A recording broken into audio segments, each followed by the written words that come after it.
നാമം ജപായനം പുണ്യം നിരുപമദീപാങ്കുരം പോലെ സ്വരശ്രുതിലയവരമതുലം ദീവാങ്കണം മോക്ഷസംഗീതസാരം നീളും വഴിത്താരയിൽ ജീവതാരം മന്ത്രാലാപം മായാവിൻ നിൻ പ്രസാദം.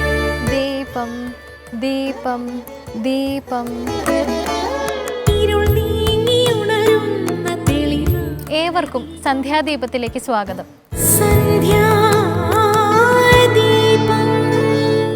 നിരവധി ആചാര്യന്മാരുടെയും സന്യാസിമാരുടെയും നാടാണ് ഭാരതം. തികച്ചും സാധാരണക്കാരനായി ജീവിച്ച ഈശ്വര സ്നേഹവും ഭക്തിയും കൊണ്ട് മോക്ഷം പ്രാപിച്ച ആത്മാവാണ് ശ്രീരാമകൃഷ്ണ പരമഹംസർ. സ്വാമി വിവേകാനന്ദനെന്ന സാമൂഹ്യ പരിഷ്കർത്താവായ ഒരു ശിഷ്യനെ ഭാരതത്തിനായി വാർത്തെടുത്തയാൾ, കാളിദേവിയെ നേരിട്ട് കണ്ടയാൾ, സാധാരണ ഋഷിവര്യന്മാരുടെ വേഷഭൂഷകളില്ലാതെ ജീവിച്ച ഒരു പുണ്യാത്മാവിൻ്റെ ജന്മദിനമാണിന്ന്. ഈ പുണ്യദിനത്തിൻ്റെ സായാഹ്നത്തിൽ നമുക്ക് കൊളുത്താം ആത്മജ്ഞാനത്തിൻ്റെ സന്ധ്യാദീപം. ഏവർക്കും സ്വാഗതം.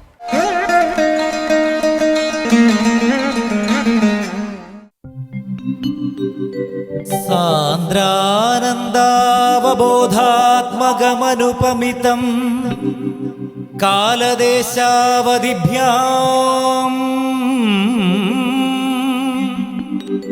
നിർമുക്തം നിത്യമുക്തം നിഗമശതസഹസ്രേണ നിർഭാസ്യമാനം അസ്പഷ്ടം ദൃഷ്ടമാത്രേ പുനരുരു പുരുഷാർത്ഥാത്മകം ബ്രഹ്മതത്വം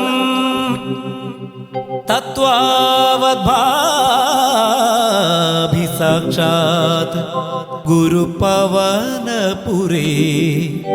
അന്ധഭാഗ്യം ജനാനാ.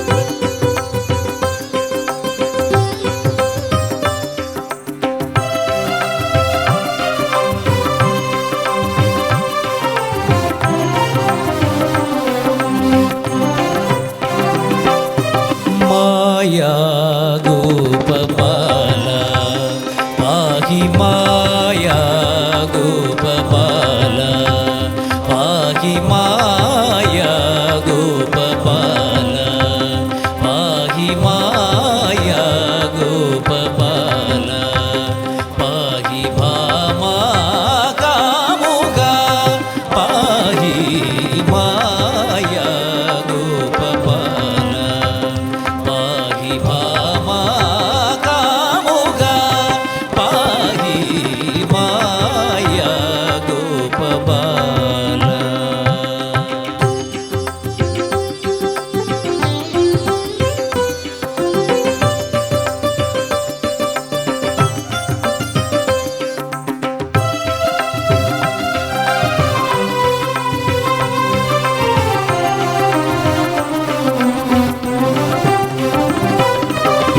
കണ്ണടച്ചുറങ്ങുമ്പോൾ കള്ളനടുത്തു വന്ന് കിന്നാരം പറയുന്നുണ്ടോ? കണ്ണടച്ചുറങ്ങുമ്പോൾ കള്ളനടുത്തു വന്ന് കിന്നാരം പറയുന്നുണ്ടോ?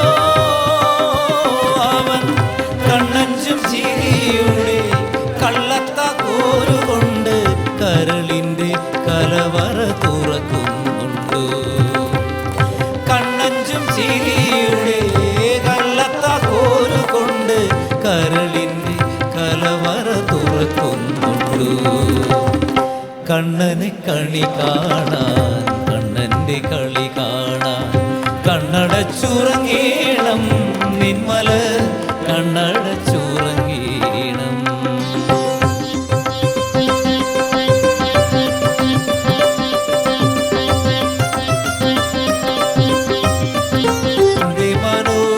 മനോഹരമേഘം കായാമ്പൂവിലും എൻ്റെ മനസ്സിലും കതിർമഴ പെയ്യുന്ന മേഘം ഇത് ഗുരുവായൂരിലെ മേഘം. രാത്രി പൂജയ്ക്ക് ശേഷം വിതരണം ചെയ്യുന്ന പ്രസാദമാണ് കഷായ തീർത്ഥം.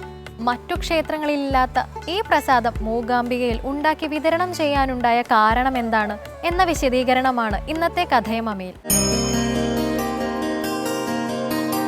എല്ലാവർക്കും നമസ്കാരം.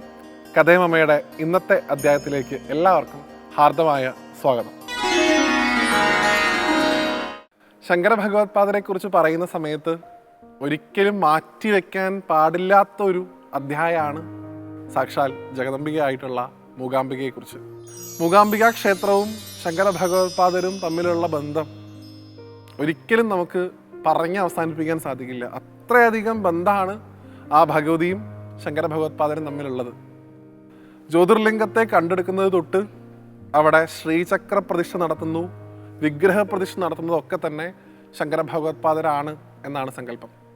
അപ്പം അദ്ദേഹമാണ് അമ്മയെ വീണ്ടെടുത്ത് നമുക്കൊക്കെ ഇന്ന് ഏതൊരു ആപത്ത് വരുമ്പോഴും ആശ്രയിക്കാനുള്ള ഒരു അഭയസ്ഥാനമായി ആ മൂകാംബിക അമ്മയെ നമ്മുടെ കൈകളിലേക്ക് വെച്ച് തന്നിട്ടുള്ളത് ശങ്കര ഭഗവത്പാദരാണ്. അദ്ദേഹത്തിന് ഏറ്റവും ഇഷ്ടപ്പെട്ട ഒരു തപസ്സിലിരിക്കാനുള്ള സ്ഥലമായിരുന്നു സൗപർണികയുടെ തീരങ്ങൾ. ഏറ്റവും അധികം സമയം അദ്ദേഹം അവിടെ ചെലവഴിച്ചിട്ടുണ്ട് എന്നാണ് മൂകാംബികയായിട്ട് ബന്ധപ്പെട്ട പല ആളുകളും പറയാറുള്ളത്. അങ്ങനെ ആ ആദിശങ്കര സ്വാമിക്ക് ഭഗവതി കൊടുത്ത ഒരു ഔഷധത്തിൻ്റെ കഥയാണ് ഇന്നത്തെ അധ്യായത്തിൽ നമ്മൾ സംസാരിക്കുന്നത്. ആദ്യം ആ കഥയിലേക്ക് കടന്നു ചെല്ലാം, അതിനുശേഷം അതിൻ്റെ ഈ കാലഘട്ടത്തിലെ അർത്ഥത്തിലേക്ക് നമുക്കൊന്ന് ചിന്തിക്കാം. ഒരിക്കൽ ശങ്കര ഭഗവത്പാദർ അമ്മയെ ആരാധിച്ചുകൊണ്ട്, അമ്മയെ പ്രാർത്ഥിച്ചുകൊണ്ട് കുടജാദ്രിയുടെ പരിസര പ്രദേശങ്ങളിലൊക്കെ തന്നെ തപസ് ചെയ്യുന്ന സമയത്ത് അദ്ദേഹത്തിന് ഒരു സമയത്ത് അതിയായിട്ടുള്ള ജ്വരം, പനി അനുഭവപ്പെട്ടു എന്നാണ്. എന്നാൽ ആ പനിയൊന്നും അദ്ദേഹം കാര്യമായിട്ട് എടുത്തില്ല. കാരണം അമ്മയെ ആരാധിക്കുന്നതിൽ ഇതൊന്നും തടസ്സമല്ല, അദ്ദേഹത്തിന് ശരീരബോധം തന്നെ ഉണ്ടായിരുന്നില്ല. അതൊന്നും ഒരു തടസ്സമല്ല എന്ന് കരുതി അദ്ദേഹം വീണ്ടും വീണ്ടും വീണ്ടും തൻ്റെ സാധനകൾ തുടർന്നുകൊണ്ടേയിരുന്നു. എന്നാൽ കൃത്യമായിട്ടുള്ള ചികിത്സ ലഭിക്കാത്തതുകൊണ്ടോ എന്തോ ദിവസം ചെല്ലുന്തോറും ഭഗവത്പാദരുടെ ആരോഗ്യം ക്ഷയിച്ചുകൊണ്ടേയിരുന്നു.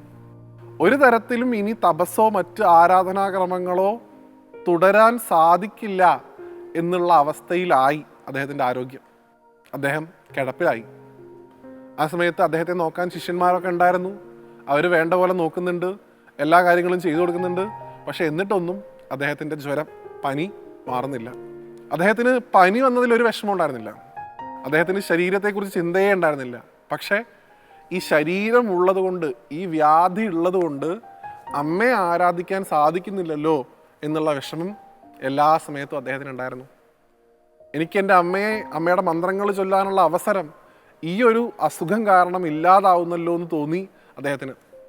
ആ അസുഖം വന്നതിന് അദ്ദേഹം സ്വയം അദ്ദേഹത്തെ തന്നെ ശപിച്ചു. ഈ ഒരു അസുഖം വന്നതുകൊണ്ട് അമ്മയെ ആരാധിക്കാനുള്ള സമയം പോയി, അമ്മയുടെ നാമങ്ങൾ ചൊല്ലാനുള്ള സമയം പോയി, സഹസ്രനാമങ്ങൾ കീർത്തിക്കാനുള്ള സമയം പോയി, എത്ര സമയമാണ് ഞാൻ പാഴാക്കി കളയുന്നത് എന്നുള്ള ചിന്ത അദ്ദേഹത്തെ അലട്ടിക്കൊണ്ടേയിരുന്നു. പക്ഷേ ഒരു ഭാഗത്ത് ശരീരം വീണ്ടും വീണ്ടും ശോഷിച്ചുകൊണ്ടിരിക്കുകയാണ്, ജ്വരം കൂടി കൂടി വരുന്നു. അങ്ങനെ ഇരിക്കുന്ന സമയത്ത് ഭഗവത്പാദർ അവശനായിട്ട് കിടക്കുമ്പോൾ ഒരു പെൺകുട്ടി നല്ല മനോഹരമായിട്ടുള്ള ചുവന്ന ഒരു പട്ടുപാവാടയൊക്കെ ധരിച്ച്, നല്ല മുടിയൊക്കെ ഉള്ള, ഒരു ചുവന്ന കുങ്കുമത്തിൻ്റെ പൊട്ടൊക്കെ തൊട്ട് അതിലൊരു മുല്ലപ്പൂവൊക്കെ മുടിയിൽ വെച്ച ഒരു പെൺകുട്ടി, അവൾ നടക്കുന്ന സമയത്ത് ആ കാൽച്ചിലങ്കയുടെ ശബ്ദം എത്രയോ ദൂരെ നിന്ന് കേൾക്കാമെന്നാണ്. മുഴുവൻ ഭസ്മത്തിൻ്റെയും കസ്തൂരിയുടെയൊക്കെ മണമാണ് ആ പെൺകുട്ടി വരുമ്പോൾ ആ മുറിയിലൊക്കെ അനുഭവപ്പെട്ടതെന്നാണ്. അങ്ങനെയുള്ളൊരു പെൺകുട്ടി കയ്യിലൊരു ഓട്ടുപാത്രമായിട്ട് ഭഗവത്പാദരുടെ അടുത്തേക്ക് വന്നു എന്നാണ്. അവിടെ എത്തി അവിടെ കിടക്കുന്ന ഭഗവത്പാദരെ സ്നേഹത്തോടു കൂടി ആ പെൺകുട്ടി നോക്കി, അദ്ദേഹത്തിൻ്റെ തലയിലൊക്കെ തലോടി കൊടുത്തു. ഈ ഒരു മരുന്ന് കുടിച്ചോളൂ, ഇതോടുകൂടി അങ്ങയുടെ എല്ലാ അസുഖവും മാറും, ഈ ജ്വരമൊക്കെ ഇപ്പം തന്നെ പമ്പ അടക്കും, ധൈര്യമായിട്ട് കുടിച്ചോളൂ എന്ന് പറഞ്ഞ് ആ കുട്ടി തന്നെ, ചെറിയ കുട്ടിയാണെങ്കിലും ഭഗവത്പാദരെ താങ്ങിയെടുത്ത് അദ്ദേഹത്തിൻ്റെ വായിലേക്ക് ആ ഔഷധം പതുക്കെ പതുക്കെ ഒഴിച്ചു കൊടുത്തു എന്നാണ്. ഇനി സുഖമായിട്ട് ഉറങ്ങിക്കോളൂ, ഈ ഒരു ഉറക്കം കഴിയുമ്പോഴേക്കും ഈ ജ്വരം ഒന്നും ഇവിടെ ഉണ്ടാവില്ല എന്ന് പറഞ്ഞ് ആ കുട്ടി തിരിച്ചുപോയി എന്നാണ്. അദ്ദേഹത്തിൻ്റെ ഉറക്കമൊക്കെ കഴിഞ്ഞു. ഉറക്കം എഴുന്നേറ്റ സമയത്ത് ഒരു തരത്തിലുള്ള അവശതയും അദ്ദേഹത്തിന് ഉണ്ടായിരുന്നില്ല. ജ്വരം ഉണ്ടായിരുന്നു എന്ന് ആരെങ്കിലും പറയണം, എന്നാലേ വിശ്വസിക്കുള്ളൂ. അത്രയധികം ചൈതന്യം, ശരീരത്തിൻ്റെ കാന്തി, പുഷ്ടി, ഇതൊക്കെ അദ്ദേഹത്തിന് തിരിച്ചു കിട്ടിയെന്നാണ്. ഇതെങ്ങനെ സംഭവിച്ചു, ഇത്രയും പെട്ടെന്ന് എൻ്റെ അസുഖം എങ്ങനെ മാറി എന്നുള്ള അദ്ദേഹത്തിൻ്റെ ചിന്തയാണ് അദ്ദേഹത്തിൻ്റെ മനസ്സിൽ ആ പെൺകുട്ടിയുടെ മുഖവും അതേ സമയത്ത് തന്നെ ആ മൂകാംബികയുടെ സ്വരൂപവും ഒരുമിച്ച് മനസ്സിൽ കാണാൻ സാധിച്ചു എന്നാണ്.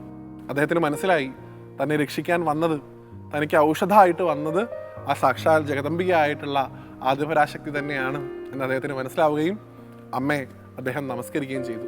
അന്ന് തൊട്ട് രാത്രി അമ്മയുടെ നട അടയ്ക്കുന്നതിന് മുമ്പായിട്ട് കഷായ പൂജ എന്ന് പറയുന്ന പ്രസിദ്ധമായിട്ടൊരു പൂജ മൂകാംബികയിൽ നടക്കാറുണ്ട്.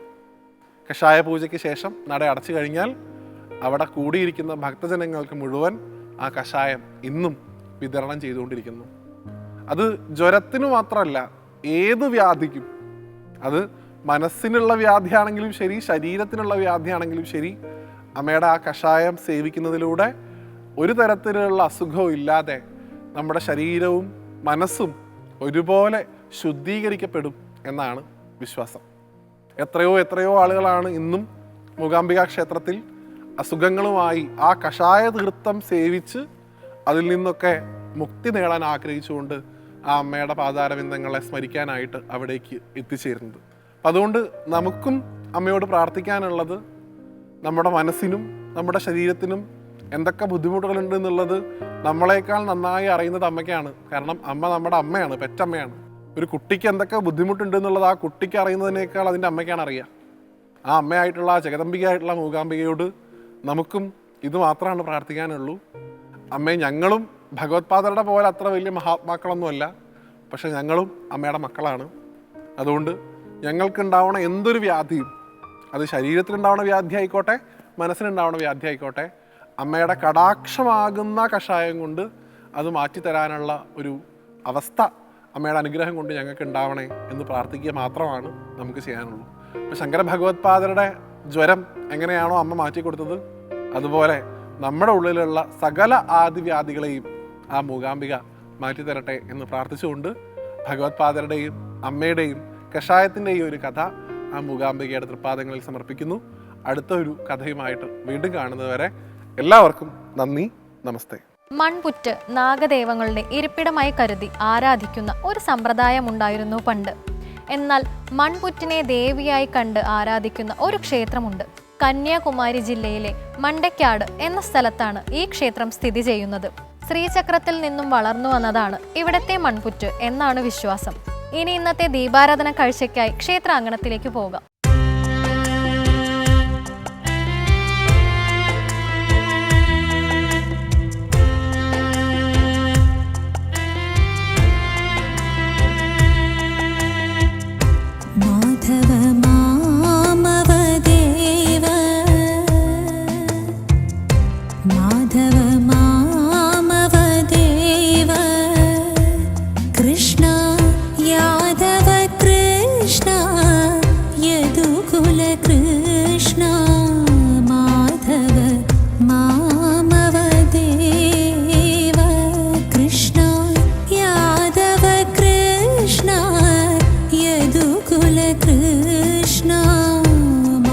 ഒരു കാലഘട്ടത്തിലെ രാജഭരണത്തിന്റെ സ്മൃതികൾ ഉറങ്ങുന്ന വഴികളിലൂടെ തന്നെയാണ് എരുവ ശ്രീകൃഷ്ണസ്വാമി ക്ഷേത്രത്തിലേക്കുള്ള യാത്ര തുടങ്ങുന്നത്. എരുവ ശ്രീകൃഷ്ണസ്വാമി ക്ഷേത്രവും കായംകുളം രാജവംശത്തിന്റെ കഥകളുമായി കെട്ടുപിണഞ്ഞു കിടക്കുന്നു എന്നത് ഒരു ചരിത്ര സത്യം.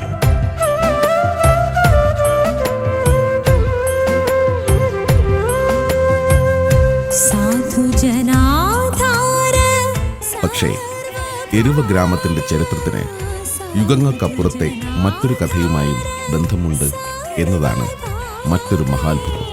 അതും ദ്വാപരയുഗത്തിലെ സാക്ഷാൽ ശ്രീകൃഷ്ണ ഭഗവാന്റെ കാലഘട്ടവുമായി. സർവ്വവ്യാപിയായ ഭഗവാൻ പ്രപഞ്ചത്തിലെ ഓരോ സൂക്ഷ്മ ബിന്ദുവിലും കാലാന്തരങ്ങളില്ലാതെ ഇങ്ങനെ നിറഞ്ഞു നിൽക്കുകയാണല്ലോ. മഹാഭാരത കഥ നടക്കുന്ന കാലത്ത് അർജുനനും കൃഷ്ണനും കൂടി ഈ വഴി നടന്നു പോവുകയുണ്ടായി.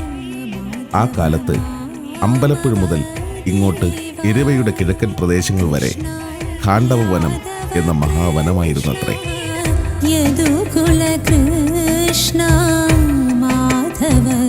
അഗ്നിദേവന്റെ ഉദരരോഗം മാറ്റുവാനായി ബ്രഹ്മദേവന്റെ നിർദ്ദേശപ്രകാരം മഹാ ഔഷധങ്ങൾ നിറഞ്ഞ ഖാണ്ഡവവനം ഭക്ഷണമാക്കേണ്ടതുണ്ട്.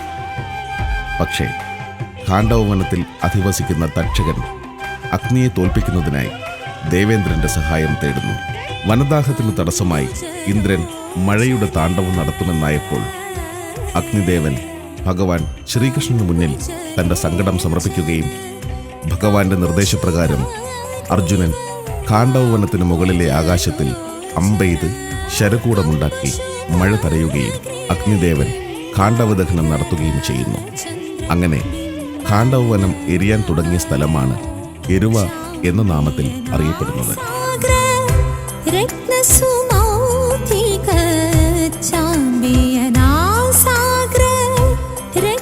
എരുവയുടെ സമീപ പ്രദേശങ്ങളായ പത്തിയൂർ, ഏവൂർ, മണ്ണാറശാല തുടങ്ങി കുട്ടനാടിന്റെ തീരവുമായി ബന്ധപ്പെട്ട് കിടക്കുന്ന നിരവധി പ്രദേശങ്ങൾക്ക് ഖാണ്ഡവദഹനവുമായി ബന്ധപ്പെട്ട് കിടക്കുന്ന പല തെളിവുകളും ഇന്നും സാക്ഷി നിൽക്കുന്നു എന്നത് ചരിത്രം.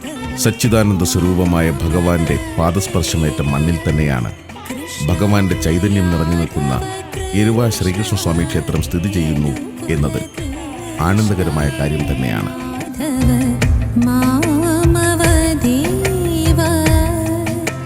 പുരാതന കാലത്ത് എരുവ ക്ഷേത്രം ഇന്നു കാണുന്നതിലും വളരെ വലുപ്പമേറിയതായിരുന്നുവെന്നും അന്നേ സ്വർണ്ണക്കൊടിമരവും മറ്റുമുണ്ടായിരുന്നതായും വിശ്വസിക്കപ്പെടുന്നു.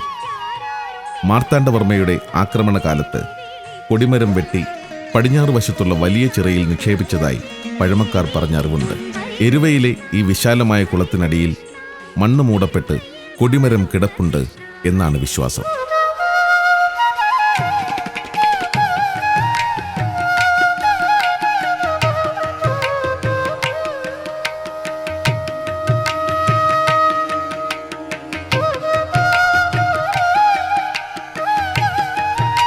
കാലപ്പഴക്കത്തിൽ ക്ഷേത്രം ജീർണിക്കുകയും അറ്റകുറ്റപ്പണികൾ നടത്താൻ കഴിയാതെ ഭാഗികമായി നശിക്കുകയും ചെയ്തു. പ്രമാണിമാരായ ചില കരക്കാർ തിരുവിതാംകൂർ മഹാരാജാവിനെ മുഖം കാണിക്കുവാൻ തിരുവനന്തപുരത്ത് ചെന്നെങ്കിലും ദിവാന്റെ അനുമതി ലഭിക്കാത്തതിനാൽ അവസാനം ശ്രീമൂലം തിരുനാൾ മഹാരാജാവ് രാമേശ്വരത്ത് തീർത്ഥാടനത്തിന് പോയ അവസരത്തിൽ ക്ഷേത്രത്തിന്റെ ജീർണാവസ്ഥയെപ്പറ്റി കരക്കാർ കമ്പി സന്ദേശം അയച്ചു. ക്ഷേത്രത്തിന്റെ പുനരുദ്ധാരണത്തിന് അദ്ദേഹം അവിടെ വെച്ചു തന്നെ ഉത്തരവിടുകയും ചെയ്തു. കൊല്ലവർഷം 1070 ഇടവമാസത്തിൽ പുനരുദ്ധാരണം പൂർത്തിയാക്കി പുനഃപ്രതിഷ്ഠ നടന്നു. നേരത്തെ ഉണ്ടായിരുന്ന വിഗ്രഹം കേടുപറ്റിയതായി കണ്ടതിനാലാണ് പുനഃപ്രതിഷ്ഠ വേണ്ടി വന്നത്.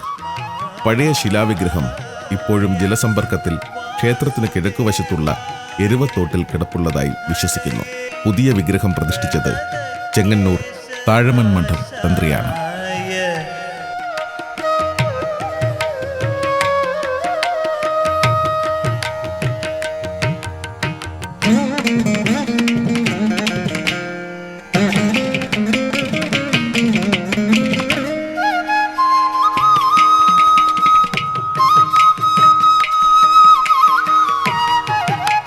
മറ്റ് ശ്രീകൃഷ്ണസ്വാമി ക്ഷേത്രങ്ങളിൽ നിന്ന് എരുവ ക്ഷേത്രത്തിനുള്ള ഒരു പ്രത്യേകത ക്ഷേത്രം പടിഞ്ഞാറോട്ട് ദർശനമായി നിൽക്കുന്നു എന്നതാണ്.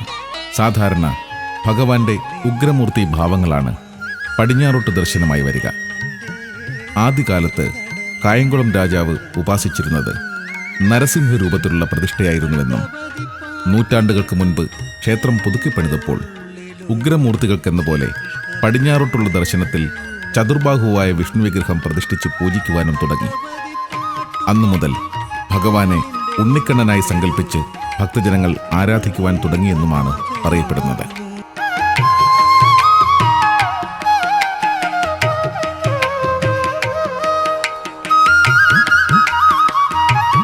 അതുകൊണ്ട് തന്നെ എരുവ ക്ഷേത്ര ദർശനം നമുക്ക് 3 അനുഭവങ്ങൾ നൽകുന്നു. 1. തൂണിലും തുരുമ്പിലും ഭഗവാൻ അധിവസിക്കുന്നുവെന്ന് മാനവലോകത്തിന് കാട്ടിക്കൊടുക്കാനായി പ്രഹ്ലാദന്റെ രക്ഷയ്ക്കായി തൂണു പിളർന്നെത്തുന്ന നരസിംഹമൂർത്തിയായും സർവഭയങ്ങളും നിർമ്മാർജ്ജനം ചെയ്യുന്ന വിഷ്ണു ഭഗവാനായും എല്ലാ സങ്കടങ്ങളും പരിഭവങ്ങളും തുറന്നു പറയാനുള്ള ഉണ്ണിക്കണ്ണനായും ഭഗവാൻ ഇവിടെ വാണരുളുന്നു. അങ്ങനെ എരുവ ക്ഷേത്ര ദർശനം നടത്തുന്ന ഓരോ ഭക്തന്റെയും ആത്മബോധങ്ങളിൽ അഹങ്കാരത്തെ സംഹരിക്കുന്ന മൂർത്തിയായും സർവപാപങ്ങൾക്കും പരിഹാരമാകുന്ന വിഷ്ണുവായും പ്രേമസ്വരൂപനായ കൃഷ്ണനായും ഭഗവാൻ നിറഞ്ഞു നിൽക്കുന്നു. കദളിപ്പഴമാണ് ഭഗവാന്റെ ഇഷ്ടനിവേദ്യം.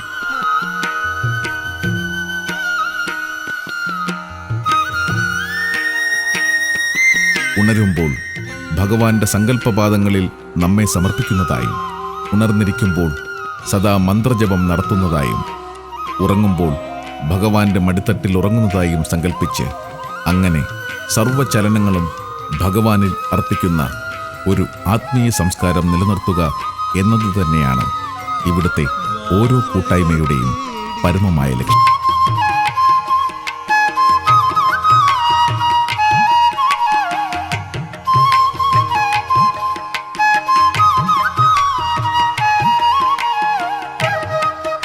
ദീപങ്ങൾ തെളിഞ്ഞു തുടങ്ങി.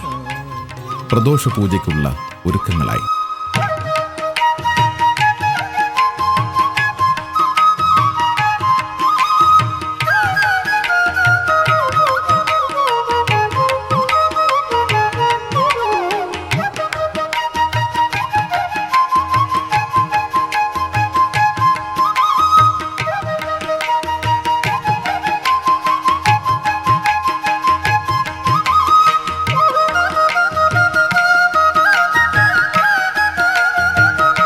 ഇനി ഇന്ദ്രിയങ്ങളിൽ നിന്ന് ഭഗവാന്റെ രൂപം ആത്മാവിലേക്ക് ലയിച്ചു ചേർന്ന് പരമാത്മാവിനെ അറിയാനുള്ള യാത്രകളുടെ തുടർച്ചയെന്നോണം ഭഗവാന് മുന്നിൽ തൊഴുകൈകളുമായി നിൽക്കാം. ഈ ആത്മപൂജകളിൽ അലിഞ്ഞു ചേർന്ന് ഭക്തഹൃദയങ്ങൾ വൃന്ദാവനങ്ങളാവട്ടെ. എരുവ ശ്രീകൃഷ്ണസ്വാമിയുടെ അനുഗ്രഹം ഏവർക്കും ഉണ്ടാകട്ടെ.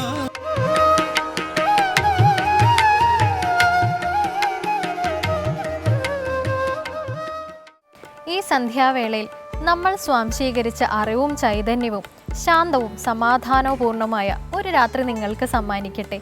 ഇന്നത്തെ സന്ധ്യാദീപം ഇവിടെ അവസാനിക്കുന്നു. ഏവർക്കും നന്ദി.